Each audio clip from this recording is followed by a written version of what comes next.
Good morning students. आज जो हम टॉपिक पढ़ेंगे उसका नाम है जंतुओं में जनन, रिप्रोडक्शन इन एनिमल्स। तो चलिए स्टार्ट करते हैं। उससे पहले आपको एक बात और बता देते हैं कि ये बहुत ही इम्पॉर्टेंट चैप्टर है। एक तो इससे कॉम्पिटिटिव एग्जाम में कई क्वेश्चंस बनते हैं और दूसरा यह हम लोगों से रिलेटेड होता है, तो हमें अपने जो ऑर्गन्स होते हैं उनके बारे में जानकारी होना चाहिए। तो इसे आप बहुत ध्यान से समझिएगा और कंपटीशन की भी तैयारी कीजिएगा। चलिए स्टार्ट करते हैं। सभी जीवों को अपनी उत्तरजीविता बनाए रखना आवश्यक होता है और इसके लिए जो जनन होता है ना, रिप्रोडक्शन, जातीय स्पीशीज की निरंतरता को बनाए रखने के लिए बहुत ही ज़्यादा ज़रूरी होता है, क्योंकि जो जीव होते हैं वो अपने जैसे जीवों को जन्म देते हैं। लेकिन यहाँ एक बात को आपको ध्यान रखना है कि जीवों में पीढ़ी दर पीढ़ी निरंतरता बनाए रखना सुनिश्चित तो करता है, लेकिन उनमें कुछ विभिन्नताएं भी आती है ना। ये भी आप लोगों को ध्यान रखना है। तो वो किस में आता है इसको भी अभी हम समझेंगे जब हम जनन की विधियां पढ़ेंगे तब, है ना। यहाँ पे एक टेबल दे रखी है, इसको समझ लेते हैं। यहाँ लिखा है जंतु जो होते हैं वो कैसे बच्चे देते हैं। कुछ अंडे देते हैं, कुछ शिशु को जन्म देते हैं। जैसे मनुष्य शिशु का जन्म देगा, जो बिल्ली होती है उसका किटन होता है ना, छोटा सा प्यारा सा होता है। ऐसा ही जो पपी होता है, कुत्ते का पिल्ला, वो भी बहुत क्यूट सा होता है। लेकिन यहाँ ध्यान दीजिए आप, जो तितली है यह अंडे देती है। अंडे से छोटे छोटे लार्वा निकलते हैं। लार्वा जो होते हैं ना, अपने पत्तियों के ऊपर छोटी छोटी इल्लियों को ग्रीन कलर की देखी होगी, कभी कभी सब्जी में भी आ जाती हैं। वो जो इल्लियां होती हैं वही लार्वा होती हैं और वो लार्वा फिर बाद में बटरफ्लाई बनती हैं। इसी तरह हम देखें मुर्गी, तो मुर्गी भी अंडा देती है जिससे चूजा निकलता है। गाय का क्या होता है, बछड़ा या बछड़ी। और मेंढक, मेंढक टेटपोल लार्वास देते हैं। सॉरी, पहले अंडे देंगे और उनमें से टेटपोल लार्वा निकलेगा। तो इनको अब आगे और पढ़ लेते हैं, जनन की विधियों को भी पढ़ लेते हैं। तो ये हमने देखा कि चूजे और इल्ली किस प्रकार से जन्म लेते हैं, है ना। इसको अपन समझ लेते हैं। तो यहाँ पर जनन की जो दो विधियां दी हैं इनको समझ लेते हैं। एक सेक्सुअल रिप्रोडक्शन है, एक असेक्सुअल रिप्रोडक्शन है। तो पहले हम जो पढ़ेंगे वो आएगा सेक्सुअल रिप्रोडक्शन। तो सेक्सुअल रिप्रोडक्शन हम किसे कहेंगे, पहले हम ये समझते हैं। इसमें क्या होता है, एक मेल होता है, एक फीमेल होता है ना, मेल और फीमेल। तो ये पौधों में भी इसी तरह से दो होते हैं, मेल और फीमेल, है ना। आप लोगों ने जब फ्लावर्स के बारे में पढ़ा होगा तो उसमें एक पुकेसर होता है, एक स्त्री केसर होता है। पुकेसर से परागकण निकलते हैं, स्त्री केस से अंडाशय, और उसमें परागण होता है। परागण की क्रिया के बाद में उनका फ्यूजन होता है ना। निषेचन की प्रोसेस होती है और वहाँ पे अंड का निर्माण होता है, बीजांड बनता है बाद में, और उसमें भ्रूण होता है। वही बीज बाद में परिपक्व होता है और एक नए पौधे को जन्म देता है। इसी तरह से जो एनिमल्स होते हैं उनमें भी, ये देखिए ये वाली लाइन महत्वपूर्ण है यहाँ पर, पौधों की तरह जंतुओं में भी नर और मादा युग्मक बनते हैं। जंतुओं में क्या बनते हैं, नर और मादा, नर युग्मक बनते हैं जो संलयित होकर युग्मनज को बनाते हैं। युग्मनज विकसित होकर एक नए जीव को बनाता है। इस प्रकार से जनन जिसमें नर और मादा दोनों का संलयन होता है वह लैंगिक जनन कहलाता है। कई बार ये ऑब्जेक्टिव बन सकता है। कैसे बन सकता है भाई, लैंगिक जनन के लिए ये कुछ डेफिनेशन दे देंगे और ऑप्शंस दे देंगे, ये कौन सा जनन है, लैंगिक जनन है, अलैंगिक जनन। तो आप इस तरह से इसको सॉल्व कर सकते हैं। अब हम नर जनन अंग के बारे में पढ़ेंगे। तो नर जनन अंग जो होते हैं उनमें एक जोड़ा वृषण होता है ना। वृषण का दूसरा नाम क्या है, टेस्टिस इसको बोला जाता है। दो शुक्र नलिका तथा एक शिश्न अंग होते हैं। ये इसके मेन ऑर्गन है। इसके अलावा आप, मैं और नाम आपको देती हूँ, आप उनको भी नोट कर लीजिए, क्योंकि अभी आप छोटी क्लास में हैं तो आपको सिर्फ ये 3 नाम ही याद करना है। लेकिन कभी कभी परीक्षा में यदि आ जाए तो आप नोट कर लीजिए। पहले नंबर पर वृषण होगा, दूसरे नंबर पर इप्पीडिडाइमिस, तीसरे नंबर पर शुक्रवाहिकाएं, और चौथे नंबर पर आएगा मूत्रमार्ग, फिर शिशिन और सहायक जनन ग्रंथियां। अब यहाँ पर ये नाम आपने नोट कर लिए होंगे। इसके बाद में हम देखते हैं कि वृषण नर युग्मक उत्पन्न करते हैं जिन्हें शुक्राणु कहते हैं। इसका एक और नाम है इंग्लिश में स्पर्म। वृषण लाखों शुक्राणु, तो ये देखिए ऑब्जेक्टिव का क्वेश्चन बन जाता है कि वृषण कितने, वृषण जो होते हैं ना टेस्टिस, ये देखिए यहाँ इसका चित्र भी है, इसके चित्र के साथ आपको आसानी से ये समझ में आएगा। इसमें लाखों की संख्या में स्पर्म का निर्माण होता है। यह बहुत ही छोटे छोटे होते हैं और प्रत्येक में एक सिर, एक मध्य भाग और पूंछ होती है। तो देखिए यहाँ पर ये जो चित्र दे रखा है ना, ये किसका चित्र है? ये चित्र जो है स्पर्म का चित्र है। इसमें 3 भाग हैं। ये ऊपर वाला सिर है, फिर ये इसका मिडिल पोर्शन है और ये नीचे जो टेल जैसा दिख रहा है ना, पूंछ जिसे बोला जा रहा है। तो इसके अंदर क्या भरा होता है? काफ़ी सारी एनर्जी होती है और इसमें इसका यहाँ इस पोर्शन में क्या रहता है? इसका न्यूक्लिक अम्ल, जो न्यूक्लिक पदार्थ होता है ना, वो भरा होता है। और यहाँ इसका ऊपर ये जो पोर्शन है ना, ये एक्रोसोम का बना होता है। और ये जो हेल्प करती है, ये जो चाबुक नुमा रचना दिख रही है, ये इसको तैरने में हेल्प करनी, चलने में, यानी कि चलनशील होता है। देखिए लंबा भी है ये और चलनशील भी है। अब ये कहाँ पर बन रहा है? ये देखिए, यह जो नर जनन तंत्र का चित्र है। अब इस नर जनन तंत्र के चित्र को हम समझ लेते हैं कि यहाँ पर ये जो आपको नलिका दिख रही है, ये शुक्राणु नलिका कहलाती है और ये शिशिन कहलाता है। और ये आपके वृषण या टेस्टिस, जितने भी मेल होते हैं उनमें ये मुख्य भाग होता है और यहीं पर स्पर्म का निर्माण होता है। किसमें? इन वृषण्स में, है ना। और इस तरह का स्पर्म का निर्माण हो जाता है। फिर सेकंड आता है मादा जनन तंत्र। मादा जनन तंत्र में एक जोड़ी अंडाशय, अंडवाहिनी, जिसे हम डिंब वाहिनी, तो आपको दोनों नाम याद करना है, और गर्भाशय होता है। अंडाशय, अंडवाहिनी, है ना, ये सब इसमें प्रेजेंट होते हैं। तो देखिए ये इसका गर्भाशय की संरचना है। ये फेलोपियन ट्यूब भी बोलते हैं इसको। और फेलोपियन ट्यूब, ये जैसे ये झालर नुमा रचना नज़र आ रही है ना एक यहाँ पर, और ये एक कोण रचना आपको नज़र आ रही है। तो ये रचना ये क्या कहलाती है? यहाँ देखिए अंडाशय कहलाती है। और ये जो फेलोपियन ट्यूब है, इसको अंडवाहिनी भी कहा जाता है। ये दोनों, ये पूरी एक जोड़ी हो गई, एक यहाँ, यानी कि एक जोड़ी संख्या हो गई 2। यहाँ पे जैसे वृषण की संख्या देखें तो ये भी 2 है यहाँ पर, यानी कि एक जोड़ा है।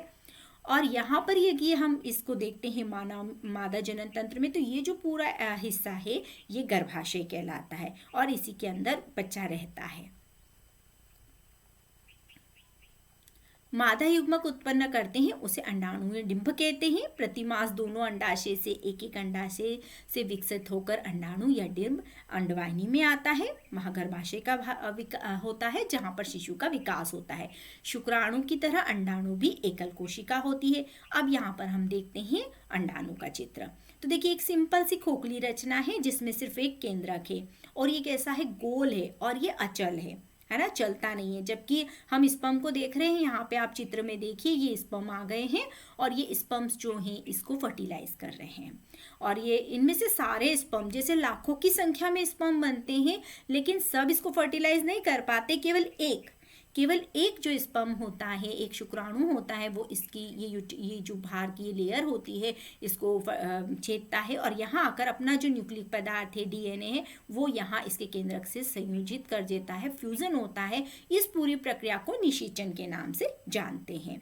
तो देखिए यहाँ पर 2 न्यूक्लियस इस तरह से मिल रहे हैं, संलेत केंद्रक का निर्माण हो रहा है, इसलिए हम इसे 2N कहते हैं, है ना। ये युग्मनज का निर्माण होगा। एक मेल गैमिट कौन सा हो गया? ये वाला, है ना, ये स्पर्म क्या हो गया? मेल गैमिट हो गया।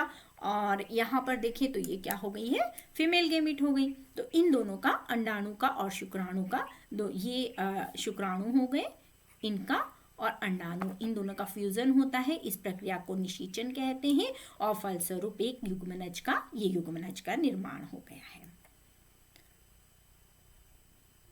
यहाँ पर भी इसमें भी यही बताया है। यहाँ पे एक चीज़ और पढ़ लेते हैं। अंडाणु अति सूक्ष्म हो सकते हैं, मनुष्य में, और बड़े भी हो सकते हैं। मुर्गी के अंडे और शतुरमुर्ग का अंडा जो होता है वो सबसे विशाल होता है। और कई बार इसका क्वेश्चन एग्जाम में आता है। क्वेश्चन क्या आता है कि सबसे बड़ी कोशिका का नाम बताइए, तो शतुरमुर्ग का अंडा सबसे बड़ी एकल कोशिका है। मैं इसमें एक चीज़ और आप लोगों को ऐड कर देती हूँ। वैसे आप लोग इसमें जो वृषण है ना, यहाँ पर इसके अंदर सहायक लीडिंग सेल्स भी होती है और सर्टोली कोशिकाएं भी होती है। तो अंतराली और लीडिंग कोशिकाएं जो होती है वो नर हार्मोन टेस्टोस्टेरोन का स्त्रावण करती है। कई बार परीक्षा में ये प्रश्न पूछा जा सकता है ना। लेकिन आपकी छोटी क्लास है तो हो सकता है ना भी पूछा जाए, लेकिन ये अपने आप में बहुत इम्पोर्टेंट है। और दूसरा यहाँ पर है एक सर्टोली सेल्स होती है जो इन शुक्राणु जो होते हैं ना, इनको पोषक का काम करती है, पोषण देने का काम करती है। फिर फर्टिलाइजेशन आप लोग समझ ही गए हैं कि शुक्राणु और अंडाणु के संपर्क में आते हैं और दोनों संलयित हो जाते हैं। शुक्राणु अंडाणु का संलयन ही निषेचन कहलाता है। निषेचन के समय शुक्राणु और अंडाणु संलयित हो जाते हैं, फलस्वरूप एक युग्मनज का निर्माण हो जाता है। तो ये पूरी प्रोसेस हमने इसमें समझ ही ली है।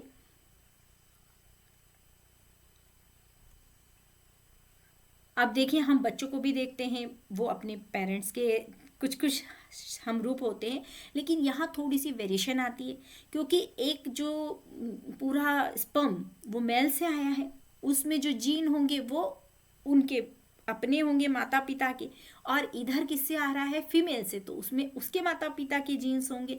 तो जब दोनों का फ्यूजन होती है तो नए वंशों, नई जो वेरिएशंस होती है, विभिन्नताएं होती हैं, उनको लिए हुए बच्चों का जन्म होता है।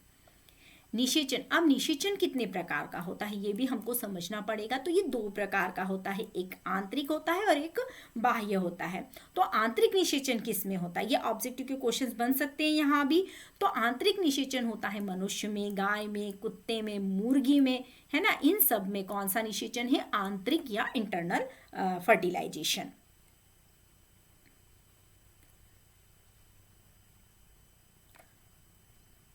अब यहाँ पर एक IVF को भी बताया है, इसको भी हम समझ लेते हैं। ये परखनीली शिशु, अब परखनीली शिशु क्या होता है, तो यहाँ पर क्या किया जाता है कि कई लोगों को प्रॉब्लम्स होती है, बच्चे नहीं होते हैं, किसी मेल में कोई प्रॉब्लम होती है बॉडी पार्ट में किसी भी, या फिर फीमेल में, या हार्मोन्स नहीं बनते हैं, तो किसी भी कारण से, या ओवम्स नहीं बनते, या स्पर्म की संख्या लाखों में नहीं होती, और अगर होती भी है तो वो उतने कैपेबल नहीं होते कि उसको फर्टिलाइज कर सके। तो कई तरह की प्रॉब्लम्स होती हैं। इन सब प्रॉब्लम्स का सॉल्यूशन होता है, इसमें 1-1.5 लाख रुपए का खर्चा आता है, ज़्यादा महंगा नहीं है। तो जिनके नहीं है वो टेस्ट ट्यूब बेबीज करवा सकते हैं। तो बहुत ही सरल पैटर्न हो गया है ये।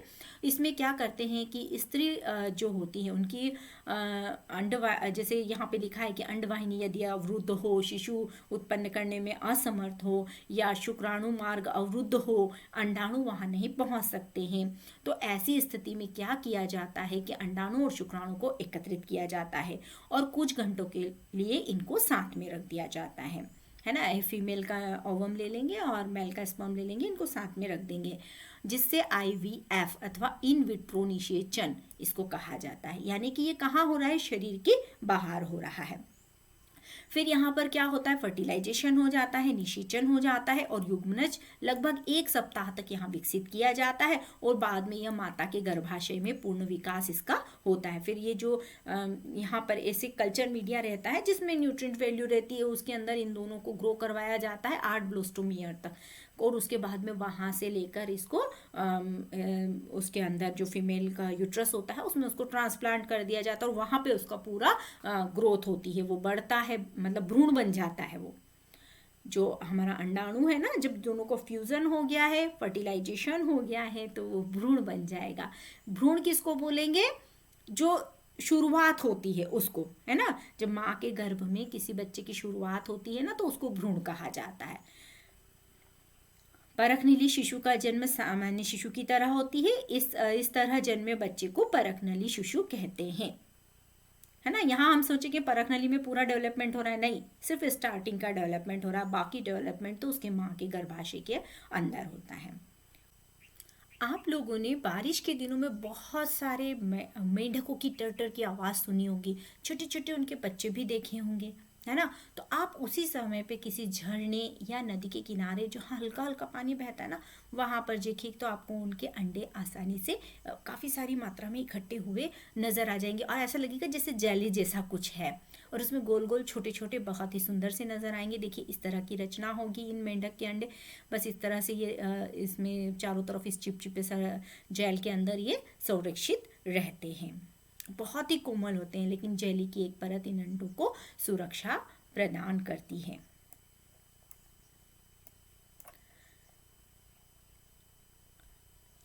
और यहाँ पर क्या होता है, इसमें हमने पहले एक जो पढ़ा था वो कौन सा फर्टिलाइजेशन पढ़ा था, आंतरिक। इससे पहले है ना गाय कुत्ते मनुष्य इन सब में इंटरनल फर्टिलाइजेशन था, लेकिन जो मेंढक होता है उसमें एक्सटर्नल यानी कि बाह्य निषेचन होता है। आंतरिक निषेचन मेंढक में नहीं होता है। मेंढक में कौन सा होता है, बाह्य। ये इंपॉर्टेंट है, इस लाइन को आप अच्छे से याद करिएगा। तो बाह्य कैसे होता है इसको हम समझते हैं। यहाँ पर मादा और जो मेल फीमेल जब होता है, कॉपुलेशन होता है, तो उस समय पे जो फीमेल होती है वो काफ़ी मात्रा में अंडे रिलीज करती है पानी में, और उसी समय जो मेल होता है वो अपने स्पर्म्स को रिलीज करता है, जो कि अपनी पूंछ की सहायता से चलते हैं। अभी हमने मनुष्य में भी देखा कि जो स्पर्म होता है, शुक्राणु होता है, उसमें पूंछ होती है और वो चलता है। ऐसा ही इनमें भी होता है कि इनके जो शुक्राणु होते हैं उनमें पूंछ होती है और वो पानी में आसानी से तैरने लग जाते हैं, जबकि अंडों के साथ ऐसा नहीं होता है, वो वहीं रहते हैं। लेकिन यहाँ पर क्या हो जाता है, जब वो उसके पास पहुँच जाते हैं तो फलस्वरूप इनमें क्या हो जाता है, फर्टिलाइजेशन हो जाता है और दोनों मेल फीमेल गैमेट्स का संलयन हो जाता है, जो कि यह शरीर के बाहर होता है। जो अंडे मिल रहे हैं वो स्पर्म से कहाँ मिल रहे हैं, शरीर के बाहर पानी में मिल रहे हैं, तो हमें इसे बाह्य निषेचन या एक्सटर्नल फर्टिलाइजेशन कहते हैं। इसके अलावा मेंढक के अलावा मछली, स्टारफिश और अन्य जलीय प्राणियों में भी इसी तरह का निषेचन होता है। आपको यह भी जानकर आश्चर्य होगा कि जो मछली और मेंढक होते हैं एक साथ सैकड़ों अंडे देते हैं। मुर्गी एक समय में केवल एक अंडा देती है ना, और 21 दिन तक उसको सहती भी है। अंडे जो देती है ना मुर्गी, उनको सहती है, तब जाके उसमें से चूजे निकलते हैं। लेकिन यहाँ पर ऐसा है कि ये पानी में अपने अंडे छोड़कर बेफिक्र हो जाते हैं। उसके बाद में उनका डेवलपमेंट खुद होता है। आगे का जो डेवलपमेंट है ना उनके अंडों का खुद होता है, लेकिन इतने सारी मात्रा में देते हैं छोटे छोटे अंडे। क्यों देते हैं, इसका कारण भी है, क्योंकि ये कई चीज़ों का आहार बन जाते हैं। कई उसमें जानवर रहते हैं पानी में जो इनको खा लेते हैं, कई का फर्टिलाइजेशन नहीं हो पाता है। सारे जितने भी है ना लाखों निकलते हैं शुक्राणु, अंडे भी सैकड़ों की संख्या में होते, पर इन सब का फर्टिलाइजेशन नहीं हो पाता, कोई नया जीव नहीं बन पाता। अंडे शुक्राणु निरंतर जल गति, वायु, वर्षा से प्रभावित होते रहते हैं। कई की डेथ हो जाती है, अंडे भी मर जाते हैं। तालाब में दूसरे जंतु इनको खा जाते हैं। अतः अंड कोशिकाओं में शुक्राणु की बड़ी संख्या में उत्पन्न होना आवश्यक है, ताकि उनमें से कुछ निषेचन को सुनिश्चित किया जा सके। अब भ्रूण का परिवर्धन, ये हम अपने मेन टॉपिक पे आ गए कि फर्टिलाइजेशन तो हो गया। ये किस विषय में है, इंटरनल फर्टिलाइजेशन जो हमने पहले पढ़ा था ना, मनुष्यों में जो इंटरनल फर्टिलाइजेशन हुआ था वो किस तरह से हुआ था, तो उसको हम समझते हैं यहाँ पे। तो जब भी निषेचन होता है तो युग्मनज बनता है, जाइगोट बनता है, जो विकसित होकर भ्रूण में परिवर्धित हो जाता है। जो अंडा होता है ना, जब उसका स्पर्म से फ्यूजन होता है तो वो क्या बन जाता है, जाइगोट। जाइगोट यानी युग्मनज, और युग्मनज बाद में क्या बन जाता है, भ्रूण बन जाता है। और ये युग्मनज जो होता है इसमें लगातार विभाजित होकर कोशिका गोलों में बदल जाती है ना। कैसे होता है डिवीजन, एक कोशिका से 2, 2 से 4, 4 से 8, 8 से 16, इस तरह का डिवीजन होता है इसमें। फिर बाद में सारी कोशिकाएं समूहकृत यानी कि एक बॉल बना लेती है और उनके ऊपर ऊतक और अंगों का निर्माण होने लग जाता है। इन विकसित होती हुई रचनाओं को भ्रूण कहा जाता है। भ्रूण गर्भाशय की दीवार पर आरोपित हो जाता है। गर्भाशय में भ्रूण का निरंतर विकास होता है और धीरे धीरे अंग और हाथ पैर का निर्माण हो जाता है। तो अब हम चित्र के माध्यम से इसको समझते हैं। देखिए ये जो फीमेल रिप्रोडक्टिव आर्गन है, मैंने आप लोगों को पहले दिखाया था ना कि फीमेल रिप्रोडक्टिव आर्गन को, मादा जनन तंत्र को, तो उसका एक पार्ट दिखाया है, उधर साइड वाला नहीं है, इसमें सिर्फ ये वाला पार्ट है। तो इसको समझते हैं कि यहाँ पर सबसे पहले क्या होता है, पर मंथ साइकिल आता है गर्ल्स का। तो जैसे फर्स्ट मंथ होता है उसमें ओव्यूलेशन होता है ना, एक महीना आता है, उसकी 1 तारीख समझ लो उसको, तो उससे स्टार्ट करके 28 दिन का होता है, वो पूरा चक्र जो होता है 28 दिन का होता है। फिर 28 दिन के बाद नया चक्र शुरू हो जाता है। तो एक बार में इस ओवरी से अंडा निकलेगा और एक बार इधर से, अलग अलग महीने अलग अलग होगा। अब यहाँ पर क्या होता है, ये जो रचना आप देख रहे हैं ना, ये अंडाशय है, यहाँ पास में ही लगा रहता है, ये झालरनुमा रचना होती है, और इससे छोटा सा एक माइक्रोस्कोपिक अंड निकलेगा, जिसको कौन रिसीव करता है, ये वाली संरचना जो होती है ना, इसको ले लेती है। और लेने के बाद में यहाँ आ जाता है ये देखो, ये जो अंडा, अब यहाँ से जो स्पर्म्स होते हैं वो यहाँ आएंगे, शुक्राणु आएंगे, आने के बाद में इनका क्या हो जाता है, फ्यूजन हो जाता है, निषेचन हो जाता है, यानी कि अंडाणु और शुक्राणु का फ्यूजन हो गया। अब फ्यूजन होने के बाद में क्या बन गया, युग्मनज बन गया। अब ये युग्मनज है ना, इसमें डिवीजन होता है, देखिए यहाँ 2 कोशिका बनी, ये 4 बनी, ये 8 बनी, इस तरह से ये पूरी मारुला स्टेज हो गई, गेंद समान एक पूरी रचना बन गई। अब देखिए यहाँ भी नजर आ रहा है ना, इसमें ये युग्मनज का निर्माण हो रहा है। अब ये कैसा हो जाता है, यहाँ पर बिल्कुल बॉल जैसा हो जाता है, गोल गोल गोल गोल गोल गोल घूमता है, और घूमने के बाद में ये इसकी अलग अलग स्टेज हो जाती है, जैसे कि मारुला है, फिर ब्लास्टुला है, फिर गेस्ट्रुला है। ऐसी अलग स्टेज होने के बाद में ये क्या करता है, ये गेस्टुला स्टेज के बाद में इसमें ये ब्लास्टोसील बन गई, एक गुहा बन जाती है, ये ब्लास्टुला अवस्था में बनती है। फिर गेस्टुला अवस्था में आर्केंट्रॉन बनती है ना। ये इतना डिटेल आपको नहीं पढ़ना है, लेकिन फिर भी मैं आप लोगों को बता रही हूँ तो आपको समझ में आ जाए। इसके बाद में ये जो गर्भाशय की दीवार है ना, यहाँ पर ये जाके ज्वाइंट हो जाता है, इसमें एक प्लेसेंटा बन जाता है, उसकी तरह ये उससे ये जुड़ जाता है यहाँ से, और इस माँ का जो गर्भाशय है इसकी दीवार से, आप लोगों ने छोटा बेबी को देखा होगा, उसमें एक आवल जिसको बोलते हैं, प्लेसेंटा बोलते हैं ना, अम्बेलिकल कार्ड होती है, फिर बाद में उसका जन्म के बाद उसको काट के अलग कर दिया जाता है, वो यहाँ बन जाती है और सारा जितना पोषण होता है ना बच्चे को प्रोवाइड करती है। माँ के गर्भाशय की जो दीवार है ना, उसमें उससे वो जुड़ी हुई रहती है और एक बच्चे से जुड़ी रहती है, इससे जुड़ जाती है। ये वाला जो पोर्शन है, देखिए यहाँ पे दिखाया हुआ है, ये गर्भाशय की भित्ति, और इससे जुड़ा हुआ है ये भ्रूण, है ना, विकसित होता भ्रूण, ये जुड़ गया, देखिए इसके अंदर धसा हुआ है ये पूरा। और यहाँ पे अब यहाँ इसको पोषण मिलता है, और किसके माध्यम से, जो ब्लड होता है ना माँ का आता रहता है, उसमें से उसका खाना पीना सब आता रहता है, और जो इसका वेस्ट मटेरियल होता है ना, वो भी माँ के जो उसी के थ्रू बाहर निकल जाता है। तो इस तरह यहाँ पर फिर ये धीरे धीरे इसमें डिवीजन होगा, फिर इसमें हाथ पैर मुंह सब बनने लग जाएंगे, और ये एक बेबी बन जाएगा। इस तरह से देखो यहाँ पर ये इसकी ये रेड कलर की जो दिख रही ना अम्बेलिकल कार्ड, इसको बोला जाता है, ये गर्भाशय है और इसके अंदर एक छोटा सा बेबी है। तो यहाँ शिशु का जन्म हो जाता है। फिर इसी तरह जो मुर्गी होती है ना, उसमें भी आंतरिक निषेचन होता है। पहले अपन इसी को कंप्लीट कर ले। अच्छा, यहाँ पे अब मुर्गी में कैसा होता है, ये इसके अंदर भी जो अंडवाहिनी होती है ना, वहाँ पे फ्यूजन हो जाता है। फ्यूजन होने के बाद में वो जो युग्मनज बनता है उसमें विभाजन होता है। अब अंडवाहिनी से नीचे की ओर बढ़ता है। जब यह जो भ्रूण है, हम मुर्गी की बात कर रहे हैं, अब इंसानों की बात खत्म हो चुकी है, तो यह मुर्गी में जब नीचे बढ़ता है तो इसके ऊपर सुरक्षित परत चढ़ती रहती है। सुरक्षित परत चढ़ते चढ़ते इसमें अंडे की समान रचना दिखाई देती है, कठोर कवच होता है जो कि सुरक्षित परत होती है। बाद में इसमें ऐसा कवच बन जाता है और मुर्गी फिर अंडा दे देती है। तो ये कैल्शियम कार्बोनेट का बना हुआ होता है। कठोर कवच पूर्ण रूप से बन जाने के बाद मुर्गी अंडे का निर्मोचन कर देती है। मुर्गी के अंडे से चूजा बनने में 3 सप्ताह का समय लगता है और इसमें ऊष्मायन देती है ना, उसको सेती है। अंडों के ऊपर मुर्गी नहीं बैठेगी तो उसमें से बच्चा नहीं निकलेगा, क्योंकि उसको उतनी गर्मी हीट नहीं मिलेगी।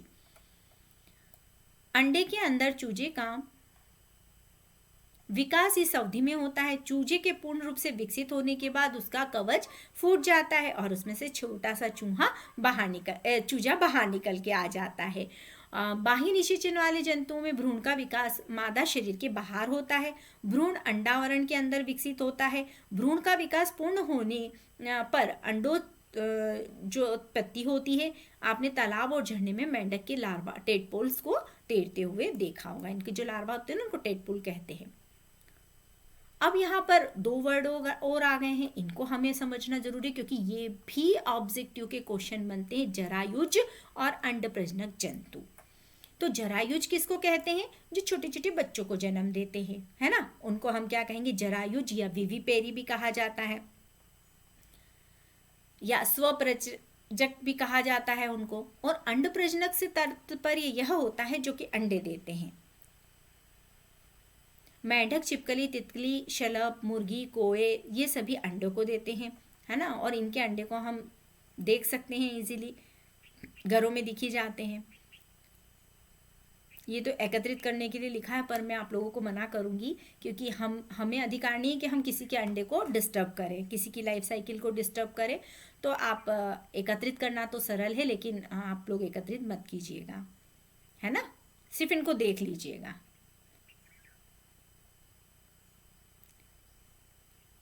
अब शिशु से वयस्क का निर्माण। जब जन्म हो जाता है, अंडे से प्राणी निकल जाते हैं, तब वो ग्रोथ करते हैं।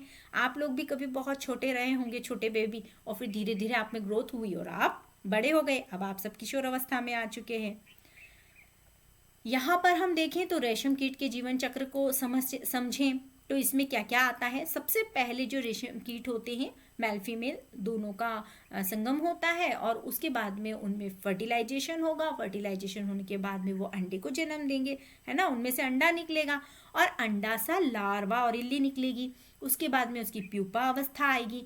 प्यूपा के बाद यहाँ एक चीज और नहीं लिखी है जो कि बहुत महत्वपूर्ण होती है, और उसका नाम होता है कोकून। प्यूपा के साथ आप यहाँ पे इसको नोट कर सकते हैं। क्या वर्ड लिखते हैं यहाँ पे? कोकून निर्माण।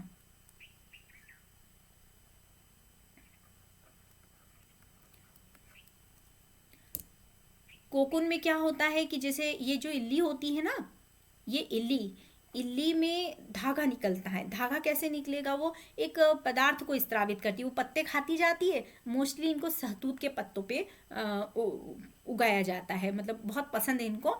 तो ये वहाँ पे उसके पत्ते खाती है और एक पदार्थ को, एक रासायनिक पदार्थ को स्त्रावित करती है जो हवा के संपर्क में आके धागे में कन्वर्ट हो जाता है, और उसको अपनी बॉडी की ओर लपेटना। तो पूरा एक वाइट कलर का कोकून इसमें तैयार हो जाता है, जिसके अंदर इसका लार्वा अपना बाकी का समय व्यतीत करता है।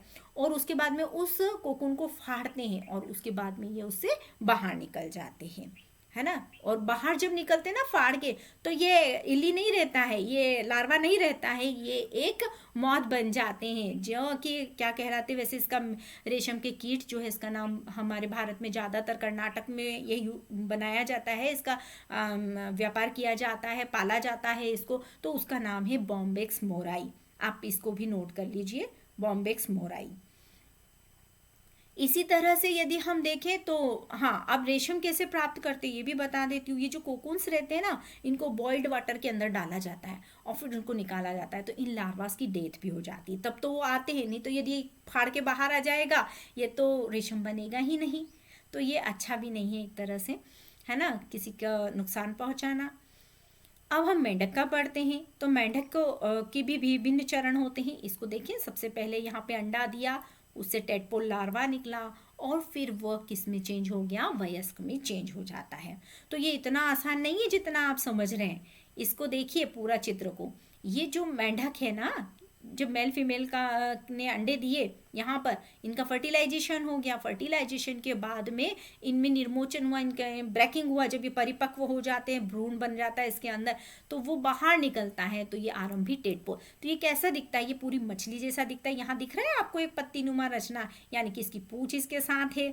बाद में ये बड़ा होता है टेडपोल, पानी में बहुत तेजी से गति करते रहते, बहुत अच्छे लगते हैं। आप देखिएगा जहाँ पे पानी भरा होता है ना, बारिश के समय गड्ढों में ये आसानी से नजर आते हैं। कई लोग इनको मछलियाँ समझ के भ्रमित हो जाते हैं, लेकिन होते क्या है? मेंढक के टेडपोल होते हैं। और फिर इनमें ये वाला जो पोर्शन होता है ना, बाद में ये अलग हो जाता है। इसे हम कौन सी प्रोसेस के नाम से जानते हैं? मेटामॉर्फोसिस या कायांतरण। परीक्षा में ये क्वेश्चन भी आ सकता है कि कायांतरण क्या होता है, मेटामॉर्फोसिस क्या होता है, तो आप इसका आंसर भी लिख सकते हैं, है ना। इसके जब ये वयस्क अवस्था में कन्वर्ट होने वाला होता है उस समय इसके ये भाग अलग हो जाता है और ये पूर्ण विकसित वयस्क बन जाता है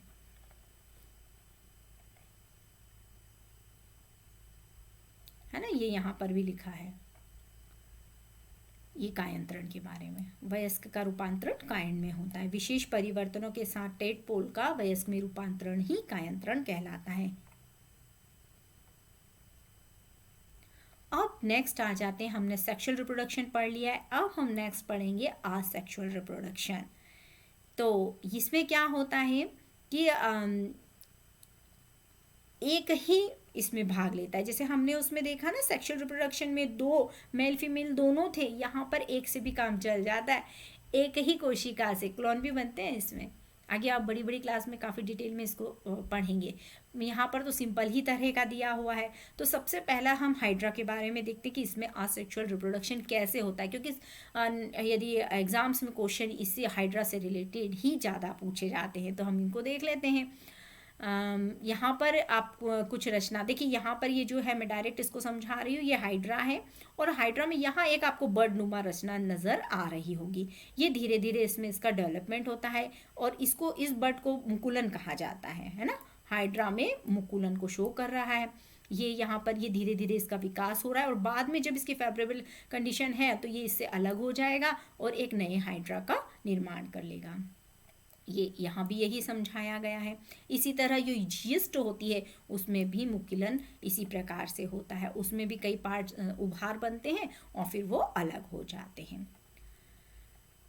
और यहाँ ये पॉइंट भी बहुत इंपॉर्टेंट है कि इसमें एक ये इस प्रकार का जनन होता है जिसमें केवल एक ही जीव भाग लेता है। उसे असेक्सुअल रिप्रोडक्शन या अलैंगिक जनन कहते हैं, है ना। ये किसके द्वारा हो रहा है, यहाँ पर हाइड्रा में मुकुलन। ये वाली पॉइंट आप अच्छे से ध्यान रख लीजिएगा, हाइड्रा में मुकुलन के द्वारा हो रहा है। अब नेक्स्ट इसमें जो बताया है वो अमीबा को शो कर रखा है और अमीबा में हम देख लेते हैं कि अमीबा कैसा प्राणी है। यह एक कोशिकीय प्रोटोजोआन है। प्रोटोजोआ में आता है यह। इसमें पहले क्या होता है, दो केंद्रक का विभाजन होता है। इसके बाद कोशिका दो भागों में बढ़ जाती है। परिणाम स्वरूप दो अमीबा का निर्माण हो जाता है, दो संतति उत्पन्न हो जाती है और इस विधि को हम किस नाम से जानते हैं, द्विखंडन के नाम से। तो देख लीजिए इसका चित्र भी यहाँ दिया है। ये अमीबा है, अमीबा का ये हॉल चित्र है ना, सूडोपोडिया बोलते हैं ये जो इस तरह की रचना बन जाती है। इसके अंदर ये बीच में क्या है, इसका केंद्रक। तो सबसे पहले यहाँ केंद्रक का विभाजन हुआ, दो पार्ट में यह बढ़ गया। केंद्रक के विभाजन होने के बाद में यहाँ से ये दोनों अब अलग अलग हो जाएंगे। अलग अलग होकर दो अमीबा का निर्माण कर लेंगे। चूंकि एक से दो बन रहे हैं तो इसको सामान्यतः हम द्विखंडन के नाम से जानते हैं। अब मुकुलन और द्विखंडन के अतिरिक्त बहुखंडन भी होता है। बहुखंडन में इसी में होता है अमीबा में। अमीबा में जब प्रतिकूल परिस्थितियां होती है ना, तो ये जो अमीबा है, जैसे हमने इस अमीबा को ले लेते हैं, है ना, ये क्या करता है, अपने चारों ओर सिस्ट का निर्माण कर लेता है, एक पूटी का निर्माण कर लेता है और यही डिवीजन करने लगता है। और बहुत सारे उस सिस्ट के अंदर बहुखंडन विधि के द्वारा बहुत सारे अमीबा का निर्माण करता है। और जब फेवरेबल कंडीशन आती है तो वो सिस्ट फट जाती है और सारे अमीबा बाहर निकल जाते हैं। तो ये हो गया हमारा। आपके कोर्स में सिर्फ इतना ही है। आपको यदि इसका बारे में और डिटेल चाहिए तो मैंने वीडियो बना रखे हैं, है ना, तो आप उनको देख लीजिए। 11th क्लास 11th 12th के भी है, उसमें 12th वाला जो है उसमें आपको सारा ह्यूमन रिप्रोडक्शन का भी मिल जाएगा, है ना। तो आप वो वीडियोस देख लीजिएगा। अब यहाँ पर एक क्लोन के बारे में बताया है, डाली की कहानी क्लोन के बारे में बताया है कि किसी समरूप कोशिका या जीवित भाग संपूर्ण जीव को कृत्रिम रूप से उत्पन्न करने की जो प्रक्रिया होती है वो क्या कहलाती है, क्लोनिंग कहलाती है। मतलब जैसे मैं हूं ना, मेरे जैसे एक और सेम टू सेम एक और तैयार करना, उसको क्लोन कहेंगे, है ना, वो मेरा क्लोन हो जाएगा। तो ये कैसा होता है, देखो इनमें दो विभाजन होते हैं। एक जो हमारा सेक्सुअल रिप्रोडक्शन होता है ना, लैंगिक जनन, वो अर्धसूत्री विभाजन के द्वारा होता है ना। उसमें एक कोशिका से चार कोशिका बनती है। यहाँ पर क्या होता है, जो अलैंगिक जनन होता है, असेक्सुअल रिप्रोडक्शन होता है, इसमें समसूत्री विभाजन होता है। आप लोग नोट कर लीजिएगा, ये भी ऑब्जेक्टिव बन सकता है ना। यहाँ समसूत्री और एक कोशिका से कितनी, दो कोशिकाओं का निर्माण होता है। तो यहाँ पर क्या करना है, वहाँ हमने क्या लिया था, ओवम और स्पर्म लिया था ना, यहाँ पर ऐसा नहीं करना है। इसको कैसे किया उसको अब हम समझते हैं। पहले तो हम इन वैज्ञानिकों को थैंक यू भी बोलेंगे कि क्लोन बनाया है इन्होंने। इनका नाम है इयान विल्मट और उनके सहयोगी ने एडम स्टॉकलैंड के रोजलिन इंस्टीट्यूट में यह सफलतापूर्वक प्रयोग किया। किसके ऊपर, क्लोनिंग। एक भेड़ को क्लोन किया जिसका नाम डॉली रखा गया और इसका जन्म हुआ था 5 जुलाई 1996 को। यह क्लोन पहला स्तनधारी था। और आप लोगों को ये भी जानकर आश्चर्य होगा कि अभी जितनी भी मेडिसिन एंटीबायोटिक्स बनती है ना, ये भी सब क्लोनिंग के थ्रू ही बनती है।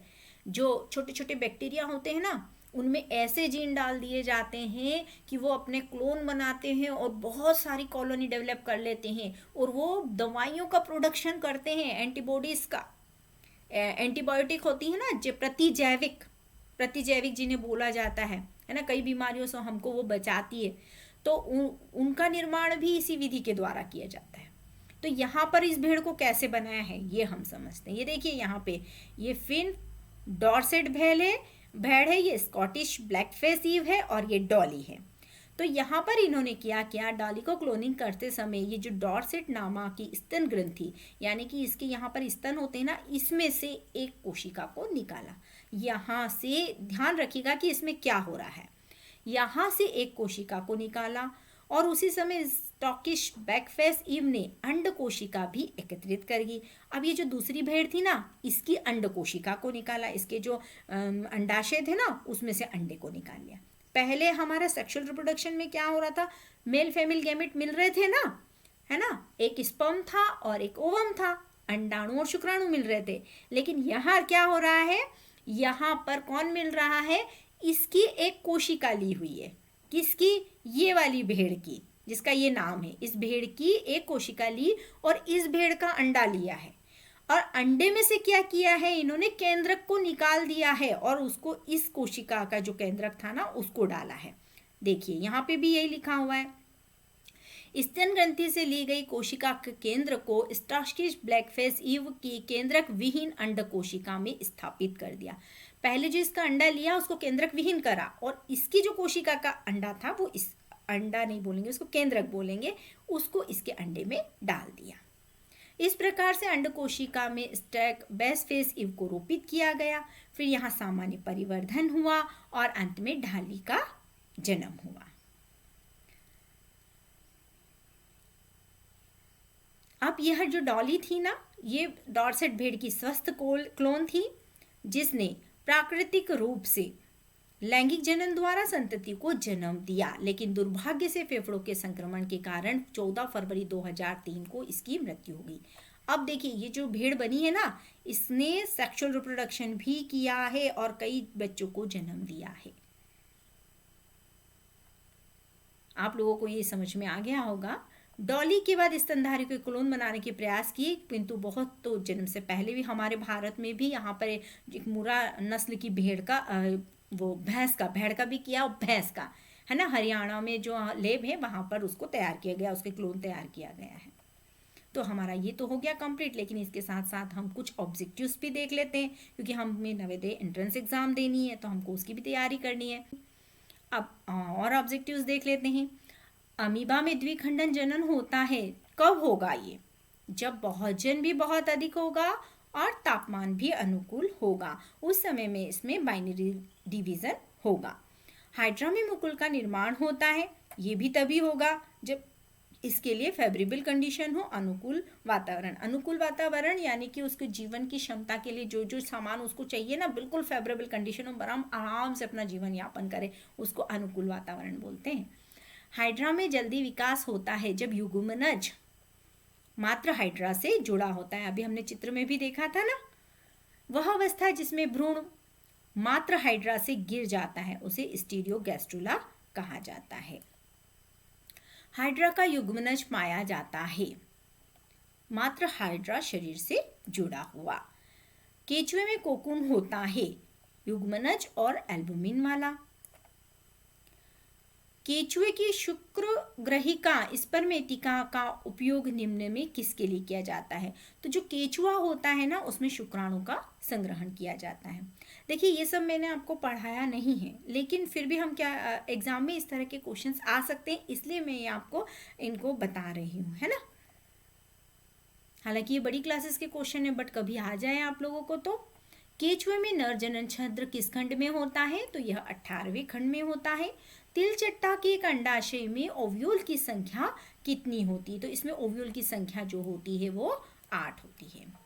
तिलचट्टे की योनि में एक समय में आने वाले अंडों की संख्या कितनी होती है? तो यह तिलचट्टे की योनि में एक समय में आने वाले अंडों की संख्या 16 होती है।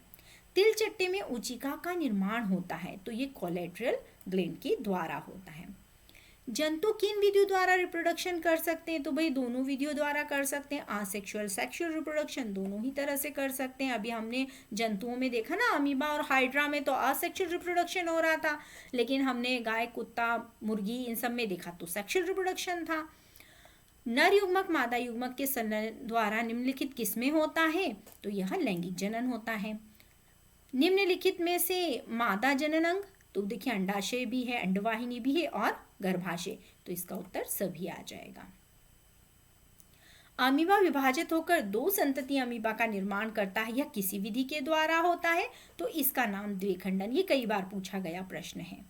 मानव वृषण में कितने शुक्राणु होते हैं, उत्पन्न होते हैं? तो 1 लाख से भी ज्यादा। मादा जनन में अंडाशय की संख्या कितनी होती है? तो 1 जोड़ी। शुक्राणु और अंडाणु का संलयन क्या कहलाता है? तो ये कहलाता है निषेचन। वह जंतु जो सीधे शिशु को जन्म देते हैं वो क्या कहलाते हैं? जरायुज, विविपेरस। और अंडे देने वाले को अंडे प्रजनक या ओविपेरस कहा जाता है। निम्नलिखित में से किसमें मुकुलन द्वारा जनन होता है? तो यह हाइड्रा में होता है।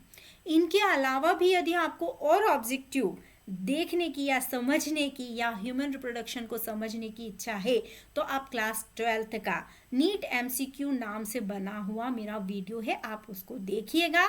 उसमें इसी चैप्टर से रिलेटेड कई सारे ऑब्जेक्टिव हैं, वो आपको कई एग्जाम्स में हेल्पफुल हो सकते हैं। तो आप इसी के साथ हम इसको ख़त्म करते हैं। आपको ये पसंद आए ना, तो इसको लाइक ज़रूर करिएगा, शेयर और सब्सक्राइब भी कीजिएगा। Okay, bye.